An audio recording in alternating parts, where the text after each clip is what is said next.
Enfin, on peut espérer que de ces crises, on va voir émerger un monde nouveau, j'espère, en tout cas. Bon, donc Kirchléger, c'est trompeur parce qu'en fait, Pierre-Yves habite Montpellier. Il est dans les annales du Midi, il est à l'Académie de Nîmes, donc c'est plutôt un méridional, d'après ce que je comprends. Voilà. Alors vous savez que on est tous très heureux ici d'entendre parler de Marc Bogner, qui a été un pasteur très très important pour cette paroisse.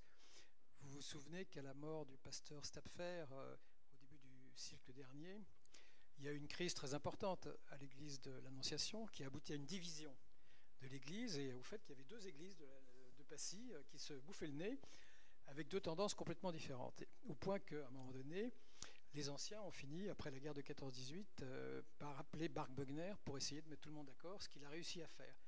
Et donc, premier laboratoire pour la voie de l'unité, pour Marc Bogner, c'est l'église de Passy. Après, il a été quand même extraordinairement actif pour arriver à unifier cette église protestante qui était composée de plus de 450 paroisses très différentes, avec leur singularité régionale, avec leur méthode, avec leur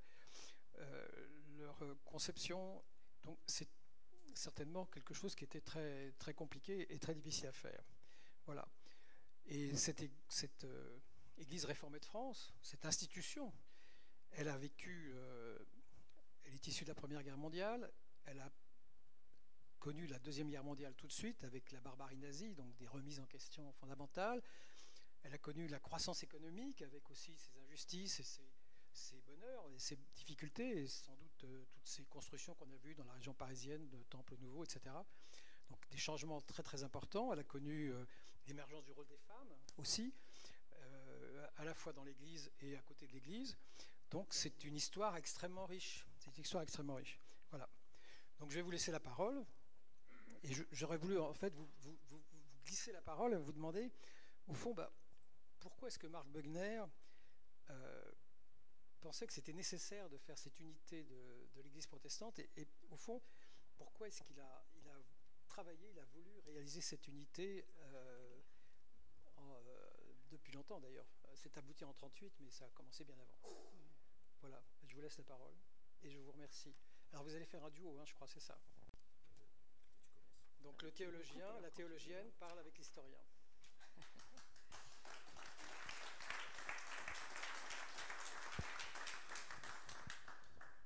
Alors, je ne sais pas si ça fonctionne bien. Vous m'entendez là? Il faut que je parle dans le micro? Ah, le plus près possible. Bon, d'accord. C'est bien là? Parfait. Bien. Donc, en 1898, à 17 ans, Marc Bogner entame des études de théologie jusqu'en 1902. D'abord suffragant à Aoust, dans la Drôme, qu'on retrouvera un peu plus tard. Il y devient pasteur en octobre 1905. En 1910 se tient à Édimbourg la conférence missionnaire mondiale. En 1911, il est professeur à l'école de théologie de la SMEP, c'est-à-dire la Société des missions évangéliques de Paris, boulevard Arago, en face de la faculté, vous connaissez sûrement. Et il préside la SMEP de 1938 à 1968. Il présente sa thèse consacrée à l'unité de l'Église avant d'être mobilisé en 1914 comme infirmier militaire à Lyon puis Paris. La guerre 14-18 vide les territoires, les réservoirs protestants. Marc Bogner devient pasteur de l'église réformée de Passy-Annonciation et le reste pendant 35 ans. De 1918 à 1953. En 1923, il est président de la Fédé jusqu'en 1935. En 1925 et 1927 se tiennent 2 conférences internationales à Stockholm et Lausanne en recherche d'unité par l'action et la doctrine. Marc Bogner y voit une nouvelle réformation. En 1928, il inaugure les conférences de Carême et les poursuit jusqu'en 1962. En 1929, la Fédération protestante de France, à Marseille, insuffle le sens de l'unité. Oui, mais laquelle? Cette année-là, il est élu président de la Fédération protestante de France et conserve cette charge jusqu'en 1961. Travaillé par la question de l'unité, il écrit un fascicule sur qu'est-ce que l'Église en 1931, afin de se démarquer des sectes protestantes, entre guillemets, et de ne plus se voir traiter de communauté ecclésiale. Il s'agit de réaffirmer l'identité de l'Église, source de bien des tensions. La difficulté alors est d'allier unité et diversité au sein d'une même Église. Marc Bürgner participe aux travaux qui aboutissent en 1938 à l'unité de l'ERF, dont il devient le président du Conseil national et le restera jusqu'en 1950. L'ERF est basé sur une déclaration de foi qui divise libéraux et orthodoxes. Il se réconcilie autour d'un préambule qui laisse au pasteur une liberté d'interprétation de la déclaration de foi. La constitution de l'ERF crée de nouvelles divisions, notamment avec une partie des confessants orthodoxes protestants, dits évangéliques, du midi de la France, qui dure jusqu'à aujourd'hui. La guerre éclate.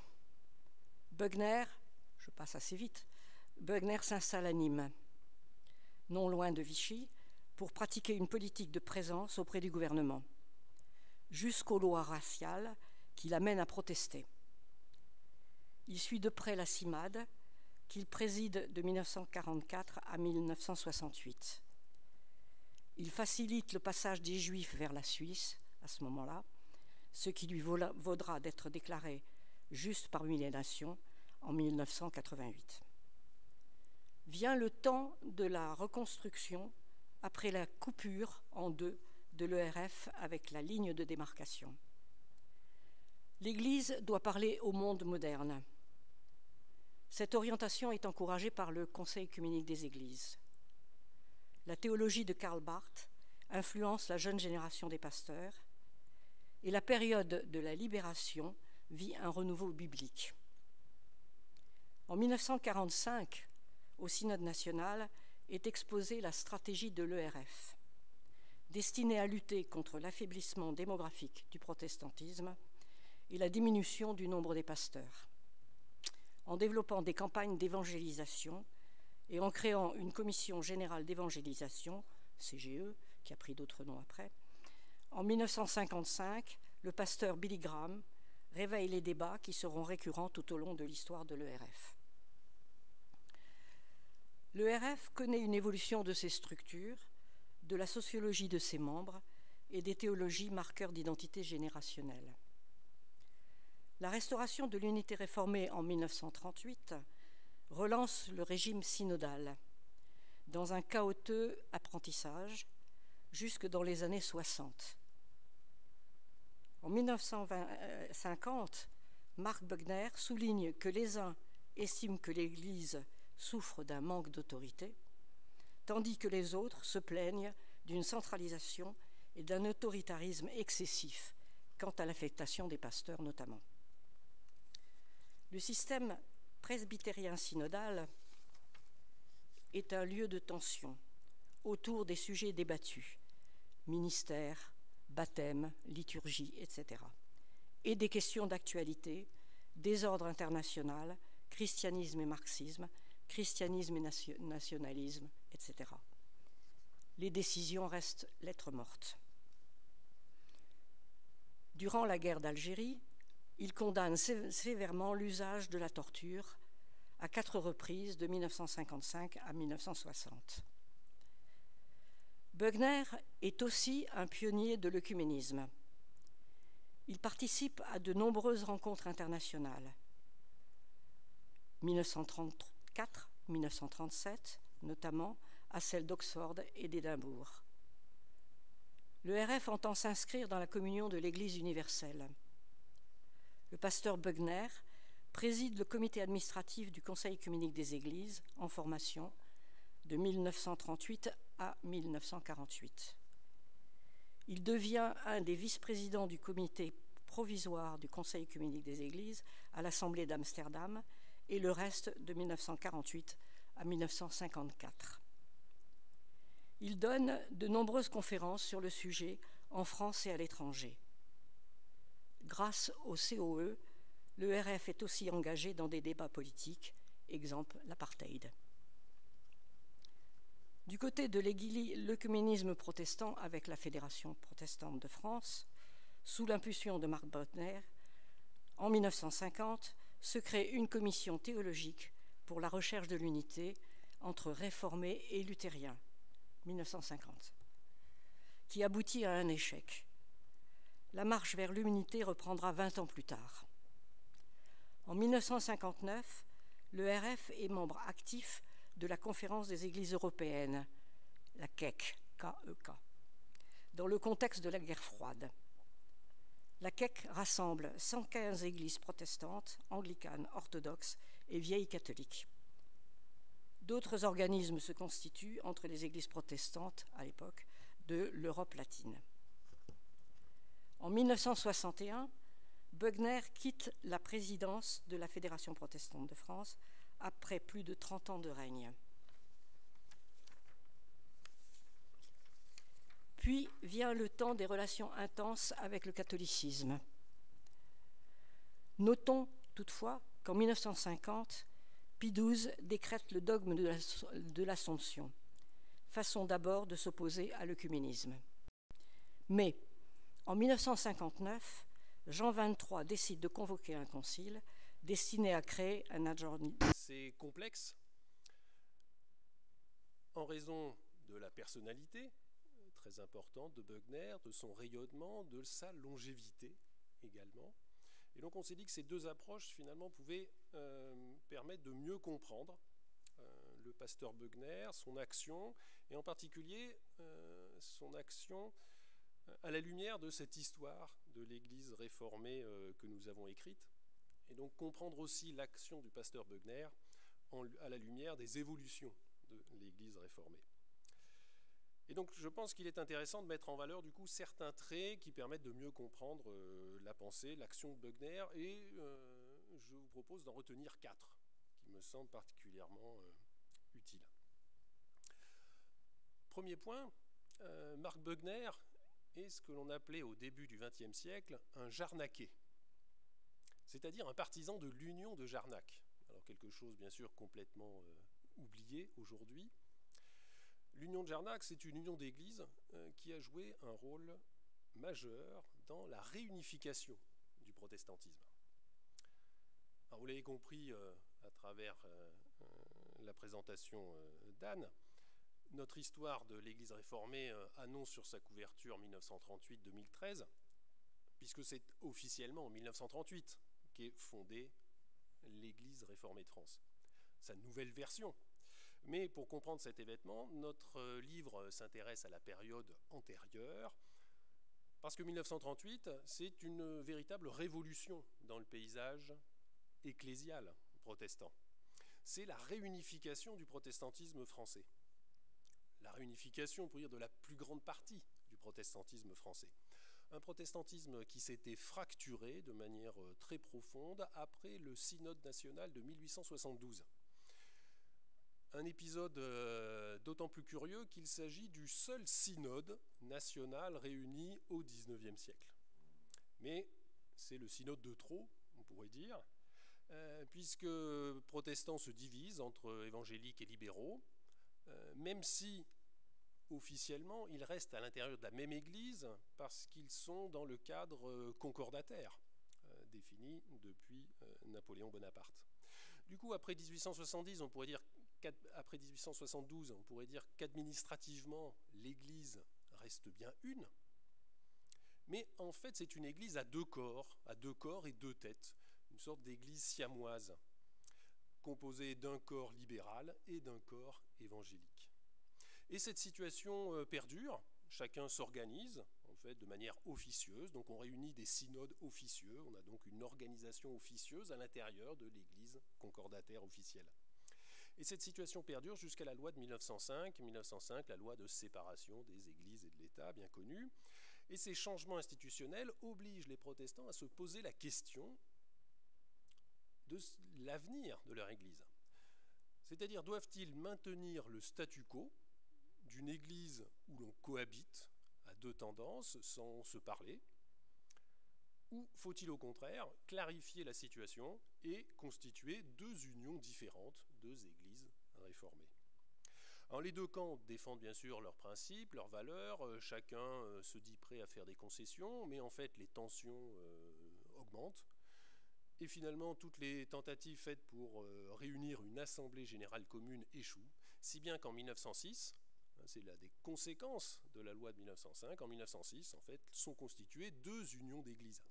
On a d'un côté l'Union nationale des églises réformées unies, c'est-à-dire les églises libérales, et de l'autre côté l'Union nationale des églises réformées évangéliques.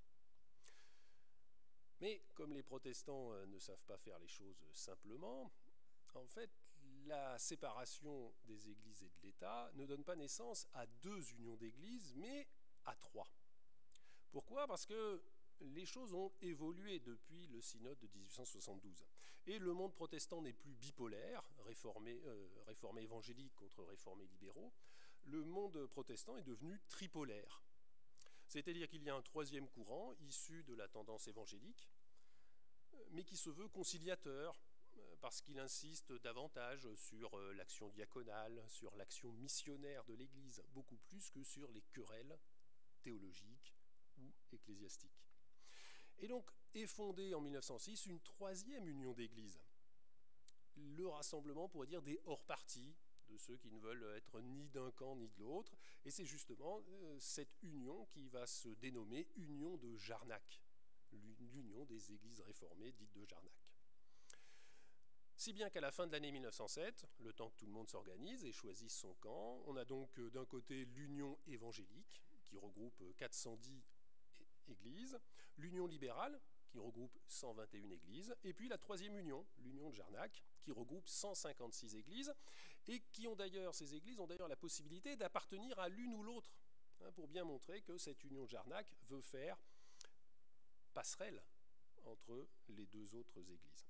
Alors bien sûr, ça pourrait sembler absurde, cet émiettement du tout petit protestantisme. Vous savez qu'il représente moins de 2% de la population. Mais évidemment, il ne faut jamais oublier que on pourrait dire que l'identité protestante est constituée fondamentalement d'une désacralisation de l'institution d'église. Du coup, puisqu'on la désacralise, on peut évidemment la relativiser. Et d'autre part, l'identité protestante est caractérisée par une très forte importance donnée aux débats doctrinaux. Donc, relativisation de l'institution, importance des débats doctrinaux, si bien que l'on peut évidemment créer autant d'églises que cela semble nécessaire. La Fédération protestante de France, qui se constitue la même année, après 1905, est elle-même constituée de 8 familles d'églises au départ. Et alors, dans ce contexte, revenons à Marc Beughner, Beughner s'affirme résolument comme un jarnaquais.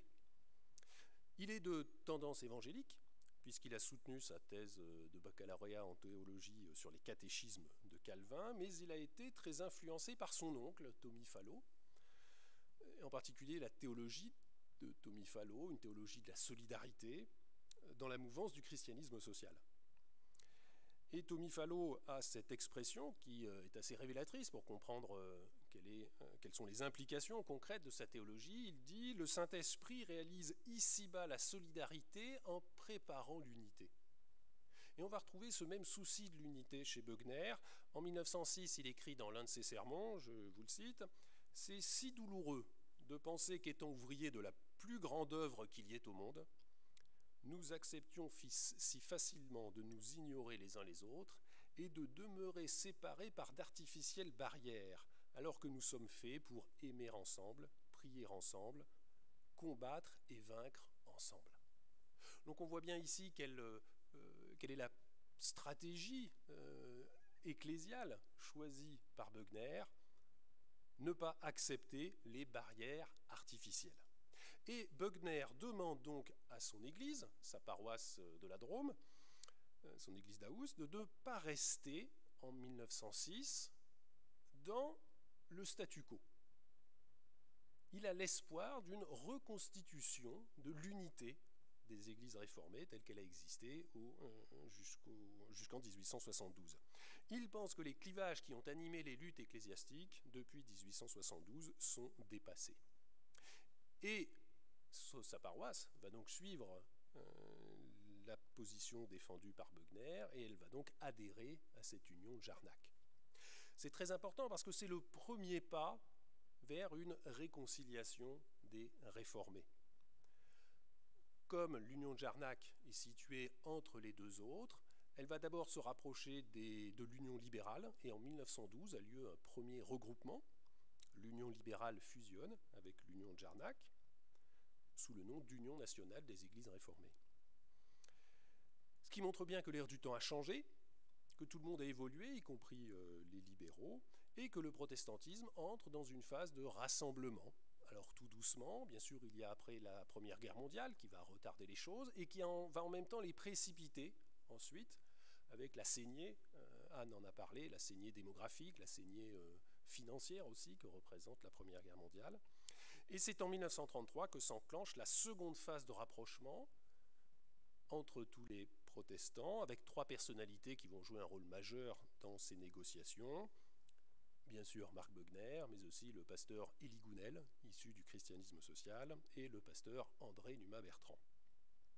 Et en 1938 s'opère donc la naissance de l'Église réformée de France dans cette grande réunification, qui d'ailleurs n'est pas simplement limitée aux réformés, puisque l'Église réformée de France va aussi regrouper une partie des églises libres, qui date, elle, du début du XIXe siècle, mais aussi une partie des églises méthodistes, qui elle aussi date de la seconde moitié du XIXe siècle, et puis quelques églises qui étaient restées totalement indépendantes, complètement isolées, on pourrait dire, de leur côté.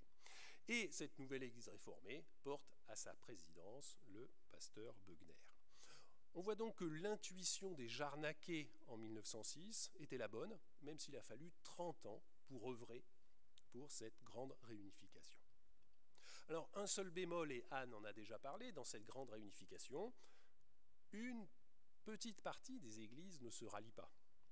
Une poignée d'églises libérales, qui préfèrent rester indépendantes, une petite partie des églises libres, une petite partie des églises méthodistes également, qui préfèrent leur indépendance, et surtout une partie de l'Union des églises réformées évangéliques, qui est en désaccord avec la nouvelle déclaration de foi adoptée en 1938, qu'elle juge trop libérale, et qui préférait maintenir la vieille déclaration de foi, celle de 1872. Et cette fracture, ce qui est intéressant, c'est qu'elle est aussi géographique. Ces églises sont principalement implantées dans le Midi de la France. Ce sont les églises rurales des Cévennes, majoritaires dans ce groupe, du Tarn, du Lot-et-Garonne, du Tarn-et-Garonne, de l'Ariège, et puis quelques églises bourgeoises de villes comme Marseille ou Aix-en-Provence. Et du coup, cette fracture est intéressante parce qu'elle nous questionne, nous a beaucoup intéressés en tant qu'historiens pour essayer de bien la comprendre. D'autant que c'est une fracture qui va continuer jusqu'à aujourd'hui. Qu'est-ce que l'on peut dire ? On peut dire qu'il y a une part d'incompréhension de la part des dirigeants d'église à Paris devant une réalité locale qui est lointaine et qu'ils appréhendent mal, alors ce qui provoque bien sûr des maladresses. Et on pourrait dire que Beughner connaît mal le protestantisme cévenol, qu'il n'a pas compris, comme les autres responsables d'église à Paris, l'identité cévenole, renforcée par un antagonisme contre les états-majors parisiens, le refus dans ces églises cévenoles de tout dirigisme, centralisme ecclésiastique, la crainte aussi d'une remise en cause de l'autorité de la Bible, des conceptions théologiques, finalement, qu'on ne partage pas en fonction de l'histoire de chacune de ces paroisses. Et ce sont autant d'éléments explicatifs de la crise, une crise durable, et d'autant plus durable qu'elle a un rebond, non seulement, donc vous avez compris, entre ce groupe et l'Église réformée de France, mais qu'elle a un rebond au niveau de la Fédération protestante de France. Et là, c'est évidemment un point qui est particulièrement curieux, parce que Marc Beughner cumule depuis 1938 la présidence de la Fédération protestante de France et la présidence de l'Église réformée de France. Or, Beughner va s'opposer à l'entrée de cette minorité réfractaire dans la Fédération protestante de France. Et là, on a une querelle qui devient non plus seulement une querelle interne entre un petit groupe d'évangéliques et l'Église réformée de France, mais une querelle qui prend une dimension beaucoup plus large, la minorité évangélique ayant l'impression d'être niée dans son existence même, puisqu'elle ne peut pas entrer dans la Fédération protestante de France, alors même que les autres minorités à l'intérieur des églises libres ou des églises méthodistes peuvent y rentrer. Et donc on a là le point de départ de relations extrêmement difficiles, de 60 ans de relations difficiles, entre ce que l'on va appeler les églises réformées évangéliques indépendantes et l'Église réformée de France. Alors pourquoi j'ai insisté là-dessus, même si ça peut paraître très anecdotique, parce que je pense que c'est le deuxième point à prendre en compte en ce qui concerne Beughner, c'est cette dimension régionale du protestantisme, très importante. Bien sûr, le protestantisme est implanté sur tout le territoire national, mais il s'agit d'autant de protestantismes différents en fonction de la coloration régionale. Et pour Beughner, cette coloration régionale, elle existe, mais d'une autre manière, on pourrait dire que Beughner, lui, est marqué par le protestantisme alsacien luthérien. Il est de souche alsacienne luthérienne, par sa famille paternelle comme par sa famille maternelle, celle des Fallots qui sont originaires du pays de Montbéliard et du banc de la Roche. Marc Beughner se déclarait volontiers alsacien, témoignait d'un vif attachement à l'Alsace. Alors ça pourrait bien sûr paraître tout à fait anecdotique, mais on pense que cela a des conséquences sur l'action de Marc Beughner. Pourquoi ? Alors prenons un exemple assez significatif. Pour son second poste pastoral après la Drôme, Marc Beughner est appelé par l'Église luthérienne de Paris, l'Église de la Rédemption en 1910. Alors même qu'il n'y a pas de lien institutionnel, on ne parle pas encore de rapprochement entre luthériens et réformés. Et que les luthériens défendent bien sûr leur identité, ils ne vont d'ailleurs pas participer à la grande réunification de 1938. Alors Beughner va refuser ce poste, estimant peut-être la charge trop lourde, mais on ne sait pas vraiment les raisons exactes de son refus. Les racines alsaciennes de Beughner expliquent surtout sa volonté d'unité des églises par-delà la coupure historique et institutionnelle entre les protestants d'Alsace et ceux de la France de l'intérieur. Beughner voudra l'unité avec les réformés alsaciens, qui se sont organisés de manière autonome depuis la perte de l'Alsace-Lorraine, l'Alsace-Moselle en 1870. Ils forment l'Église réformée d'Alsace-Lorraine qui est restée concordataire après 1905. Mais pour Beughner, cette histoire différente ne justifie pas une séparation. Et il regrette que l'Église réformée d'Alsace-Lorraine ne soit pas entrée dans le processus de réunification de 1938. Il développe d'ailleurs des contacts étroits avec l'Alsace et en 1950, il évoque un possible rapprochement entre les deux églises en cherchant à dépasser la différence de statut juridique. En 1952, l'Église réformée d'Alsace-Lorraine va d'ailleurs faire un pas en direction de l'Église réformée de France, puisqu'elle va reconnaître la déclaration de foi de 1938 comme une expression de sa propre foi, et elle va manifester le souhait d'échanges plus approfondis. A l'inverse, en 1961, l'Église réformée de France va accueillir davantage de délégués réformés alsaciens lorrains, mais cette intuition d'une réunification entre réformés alsaciens et réformés de la France de l'intérieur ne va pas aboutir malgré les efforts de Beughner. Beughner voudra également l'union non pas simplement avec les réformés alsaciens mais avec les luthériens également. Et là nous parlons plutôt de son action en tant que président de la Fédération protestante de France. Anne l'a déjà développé, donc je n'y reviens pas. À la fin des années 1950, la Fédération protestante de France va essayer de faciliter le rapprochement entre les différentes églises et en particulier essayer de constituer une grande église protestante unie. Déjà on avait eu l'intuition de ce qualificatif, c'était le grand projet d'une église évangélique unie de France, un projet qui va aboutir en 1968 et qui va être aussitôt abandonné. Et il faudra attendre 2013 pour voir l'union luthéro-réformée. Sans l'Alsace-Lorraine, bien sûr. Et puis, concernant les affinités luthériennes de Beughner, on pourrait peut-être ajouter un dernier élément, même si là, c'est peut-être plus de l'ordre de l'hypothèse. Beughner soulignait avec humour qu'avec lui, l'Église réformée avait choisi un président luthérien, et peut-être que le style d'autorité de Beughner est aussi inspiré en partie par cette hiérarchie luthérienne que ne connaît pas l'Église réformée. On a parfois dit que Beughner était une figure épiscopalienne,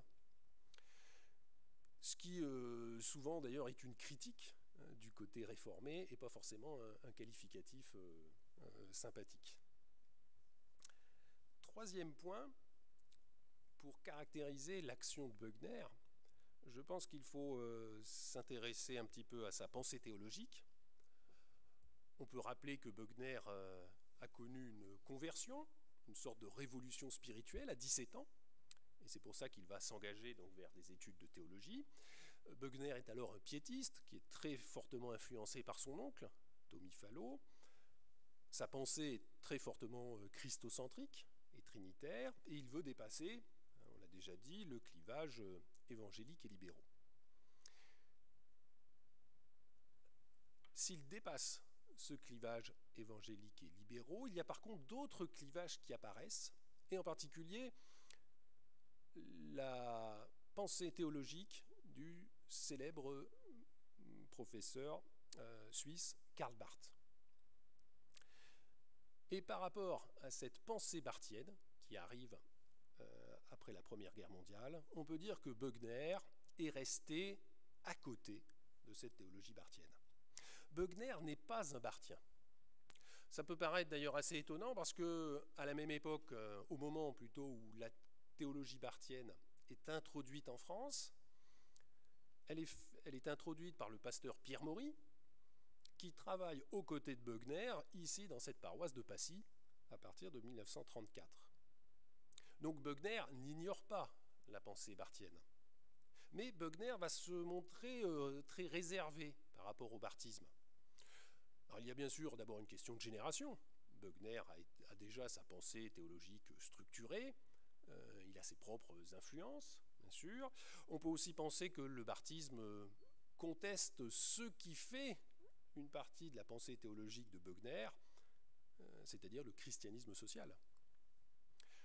Alors si j'insiste sur ce point, ce n'est pas tellement pour les querelles théologiques ici, on sait que Beughner les relativise, non, c'est plutôt parce qu'il nous permet de comprendre un débat qui va être crucial lors de la Seconde Guerre mondiale et qui va souvent alimenter un certain nombre de critiques vis-à-vis de l'action de Marc Beughner. Ce débat, c'est celui de l'attitude que doit avoir l'Église réformée dans la guerre et face à Vichy. La posture barthienne va être celle de l'Église confessante, ainsi qu'on appelle le mouvement d'opposition au nazisme qui se structure au sein des églises protestantes allemandes, l'Église confessante. En 1934, les délégués de l'Église confessante, 1934, donc l'Allemagne a déjà basculé dans le nazisme, Hitler est arrivé au pouvoir en janvier 1933, les délégués de l'Église confessante rédigent une déclaration théologique à Barmen qui affirme ouvertement la résistance au nazisme. En 1940, au moment où les troupes allemandes de l'Allemagne nazie envahissent les pays voisins, et en particulier les Pays-Bas puis la France, les églises protestantes hollandaises vont s'élever publiquement contre l'expulsion des Juifs de la fonction publique. Ils vont demander l'abrogation immédiate de toutes les mesures antisémites. Leur déclaration est lue dans tous les temples réformés des Pays-Bas le dimanche 27 octobre 1940. On a donc là à nouveau une posture confessante. Mais en France, alors que les mêmes mesures sont prises, à la fois dans la zone nord, celle occupée par les armées allemandes, et dans la zone sud, la zone dirigée par Vichy, c'est le moment où il y a le premier statut des Juifs, à l'automne 1940, c'est-à-dire que les biens juifs sont arianisés, confisqués, 2900 Juifs sont évincés de leur emploi. Ceux qui protestent, même s'ils ne sont pas juifs, sont eux aussi démis. En particulier, on peut citer Gustave Monod, fils de pasteur, qui va être démis de ses fonctions d'inspecteur d'académie parce qu'il a refusé d'appliquer les mesures anti-juives dans les lycées parisiens. Mais en France, ni l'Église réformée de France, ni la Fédération protestante de France ne réagissent officiellement. Un silence qui montre qu'on a choisi une autre posture, et non pas celle, la posture barthienne, la posture confessante. Un silence qui n'est pas propre aux protestants, puisque l'épiscopat catholique ne s'exprime pas davantage, mais qui soulève un débat interne. Certains pasteurs souhaiteraient une réaction forte de l'Église. Lors de la réunion du Conseil national de l'Église réformée de France à Lyon à la fin de l'année 1940, le pasteur André Numa-Bertrand demande à Marc Bogner qu'une protestation écrite ne tarde pas. Fin de citation. Et Bogner se justifie, il dit « Il avait été convenu cependant que je poursuivrai quelque temps encore mes démarches verbales. » Bogner ne choisit pas la posture confessante, il choisit une autre politique, ce qu'il va appeler la politique de présence auprès de Vichy, une stratégie d'influence. C'est-à-dire, dans l'idée de Bogner, il faut ménager les intérêts du protestantisme, d'autant que le gouvernement de Vichy est bien disposé à son égard. Il préfère donc agir directement, il compte sur ses relations personnelles avec les plus hauts responsables de Vichy, avec l'entourage du maréchal Pétain, et il compte aussi sur ses bonnes relations avec le maréchal Pétain lui-même pour faire évoluer la situation.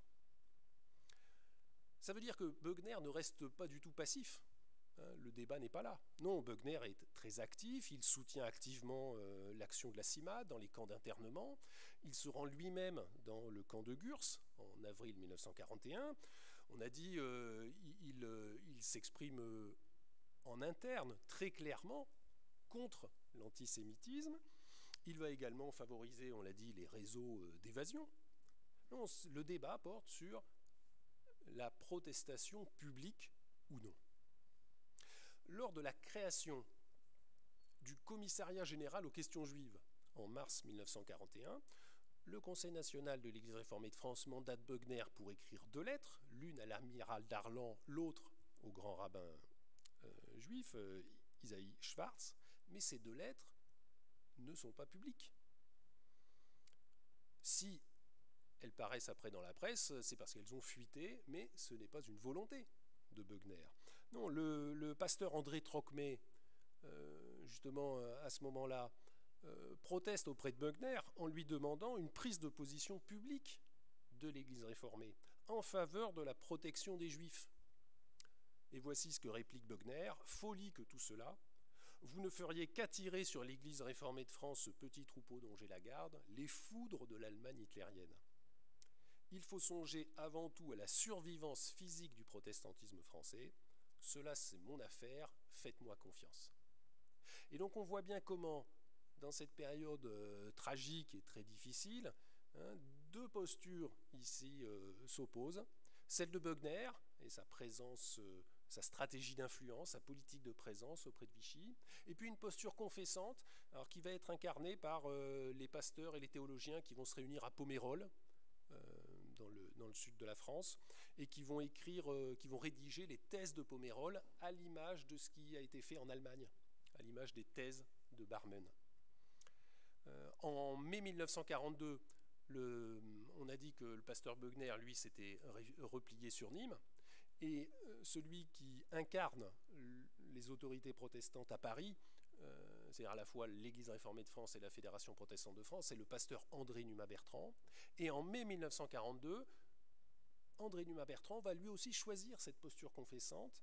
C'est le moment où les autorités rendent obligatoire le port de l'étoile jaune. André Numa-Bertrand va protester officiellement auprès des autorités d'occupation contre cette obligation qui est faite à la fois aux personnes juives et aux personnes, même aux chrétiens d'origine juive, doivent aussi porter l'étoile jaune s'ils ont plus de 6 ans. On pourrait dire ici, vous voyez, qu'on a vraiment un débat qui est crucial. Peut-être qu'André Numa-Bertrand a choisi l'éthique, alors que Marc Bögner privilégie plutôt l'institution. L'un va choisir une posture confessante de type barthien, et l'autre choisit cette politique de présence. Alors bien sûr, tout va, on pourrait dire, se réconcilier lorsque la situation devient trop critique. C'est en septembre 1942, où là, l'Église réformée de France va protester officiellement à travers un message qui va être lu dans toutes les chaires.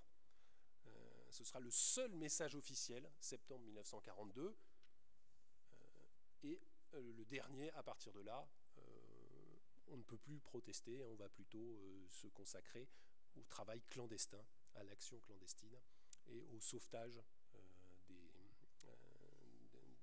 des Juifs, de tous ceux qui risquent leur vie. Enfin, 4e point, pour expliquer cette action de Marc Bögner, 4e point que je voudrais souligner, ce sera le dernier. Bögner n'est pas un missionnaire, on l'a dit, mais il a travaillé à la Société des missions, pour dire que Marc Bögner a été fortement influencé par le mouvement missionnaire. Et il me semble que c'est crucial pour comprendre l'action de Bögner en faveur de l'unité. Alors d'où vient cet intérêt de Bögner pour les missions? Son oncle, Alfred Bögner, était directeur de la Société des missions évangéliques, et il lui propose en 1911 un poste de professeur à l'école des missions du boulevard Arago qui forme les futurs missionnaires. Et cette expérience va offrir à Bögner une extraordinaire ouverture internationale. Il fait partie de ceux qui vont être marqués par les grandes conférences missionnaires internationales qui se développent au début du XXe siècle. Son oncle, Alfred Bögner, va participer à la grande conférence d'Édimbourg en 1910, une conférence dont vraiment l'importance est considérable, puisque c'est elle qui va donner naissance au mouvement œcuménique entre protestants au niveau international, qui va donner naissance au Conseil œcuménique des Églises. Après la Première Guerre mondiale, vont se de rapprochement, Anne, tu l'as dit, une véritable réformation, c'est-à-dire un changement presque aussi important que celui du XVIe siècle. Bögner devient le défenseur de ce qu'il appelle la catholicité réformée. Catholicité au sens d'universalité. Cet œcuménisme, c'est d'abord un œcuménisme entre protestants. Et Bögner devient d'ailleurs coprésident du Conseil œcuménique des Églises à partir de 1938 et jusqu'en 1954. Et Bögner a toujours été pénétré de cette conviction que l'Église réformée de France ne pouvait pas rester centrée sur elle-même, c'est-à-dire repliée sur son champ national. Dans la déclaration de foi de 1938, d'ailleurs, l'Église réformée de France déclare s'inscrire dans la communion de l'Église universelle. Alors ça nous paraît aujourd'hui évident, mais c'est une nouveauté en 1938. C'est un véritable désenclavement du petit protestantisme français au-delà de ses frontières nationales. Alors, quand on dit ça, il y a pourtant un paradoxe. Parce que l'Église réformée portait déjà en elle une dimension internationale, celle des missions, qui se sont extraordinairement développées depuis le XIXe siècle. Mais les missions, on pourrait dire, restaient un monde à part. Et Bugner a voulu rendre plus visibles ces églises réformées des colonies. En 1950, d'ailleurs, lorsqu'il laisse la présidence de l'Église réformée de France, il va prendre la présidence de la Commission générale des églises réformées de la France d'outre-mer. On est dans les débuts de la décolonisation, donc on a commencé à changer un petit peu le nom. Voilà, on a une structure à part pour ces églises et on appelle ça la France d'outre-mer. Et Bugner visite ces églises en vue de fortifier leur union avec les églises réformées de métropole. Puisque ce sont bien les églises de métropole qui envoient les pasteurs, la plupart des pasteurs, dans ces églises d'outre-mer. Bugner va être également président de la Société des missions évangéliques de Paris, et c'est d'ailleurs la dernière présidence qu'il a conservée presque jusqu'au bout, jusqu'en 1968. Et cette grande connaissance des églises d'outre-mer est d'autant plus cruciale qu'à partir de 1945 arrivent les soubresauts de la décolonisation, et Bugner va soutenir aussi bien l'autonomie de l'église de Madagascar que les églises d'Algérie, et il va intervenir plusieurs fois pour dénoncer l'usage, pour condamner l'usage de la torture en Algérie, on l'a dit, dès 1955. Donc à travers ces engagements internationaux, qui sont pour Bugner extrêmement importants, l'Église réformée de France s'inscrit dans la pleine communion de l'Église universelle. Et sa vocation universelle s'est donc concrétisée par la part prise dans ce grand mouvement œcuménique. Alors quand on parle de mouvement œcuménique, dans cette première partie du XXe siècle, c'est un mouvement œcuménique intra-protestant, entre des protestants de différentes dénominations. Et puis il s'agit ensuite d'un mouvement œcuménique entre protestants et orthodoxes au sein du Conseil œcuménique des Églises. Et bien sûr, on pourrait aussi développer les convictions de Bugner en matière d'œcuménisme entre protestants et catholiques, même si là, ça prend plus de temps, c'est plus difficile, Anne l'a dit, et ça viendra un petit peu plus tard, à un moment où d'ailleurs Marc Bugner n'est plus aux responsabilités, puisqu'il n'est plus alors ni président de l'Église réformée, ni président de la Fédération protestante. Dans ces créations internationales, Bugner a joué un rôle majeur pour la mise en place d'un réseau qui est peu connu, mais qui est encore aujourd'hui très actif. C'est la Conférence des Églises protestantes des pays latins d'Europe. La Conférence des Églises protestantes des pays latins d'Europe, c'est-à-dire cette conférence qui rassemble les églises protestantes de l'Europe latine, qui ont beaucoup de points communs. L'Espagne, l'Italie, le Portugal, la Belgique, c'est-à-dire des églises protestantes extrêmement minoritaires, comme en France, et qui bénéficient bien sûr aussi de l'aide, du soutien des églises suisses, qui sont inclus dans cette Europe latine, même si elles, là, sont dans une position tout à fait différente, avec un héritage, on pourrait dire, majoritaire dans de nombreux cantons. Voilà, alors je suis un peu trop long, donc bien sûr on ne peut pas tout dire, vu la longévité, la diversité de la carrière de Bugner. Tout cela, on a parlé de l'académicien, reçu à l'Académie française, le seul pasteur qui n'a jamais été reçu à l'Académie française. On a évoqué ses talents de conférencier peut-être, ses talents d'homme de radio, tu en as parlé, à travers ses célèbres conférences de Carême. Tout cela est connu, et surtout ici dans son ancienne paroisse. Il est resté, Anne l'a dit, 35 ans dans la paroisse de Passy, puis Passy-Annonciation, quand elles se sont rapprochées. Il célèbre son dernier culte dans la paroisse en octobre 1953, avant de prendre sa retraite à 72 ans. Et pendant toute la durée de ses mandats nationaux, aussi bien pendant qu'il était président de l'Église réformée de France, comme pendant sa présidence de la Fédération protestante de France, Bugner est toujours resté pasteur des paroisses et n'a jamais été détaché à temps plein.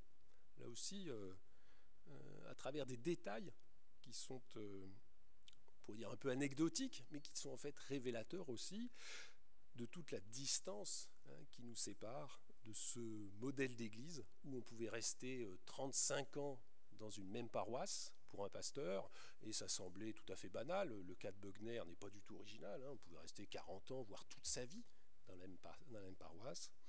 On prenait sa retraite à 72 ans, et Beughner est resté, malgré sa retraite en 1953, extrêmement actif, au moins jusqu'en 1968. Et puis, les pasteurs gardaient un ancrage paroissial. Ils restaient, on pourrait dire, comme diraient aujourd'hui les hommes politiques, à portée d'engueulade.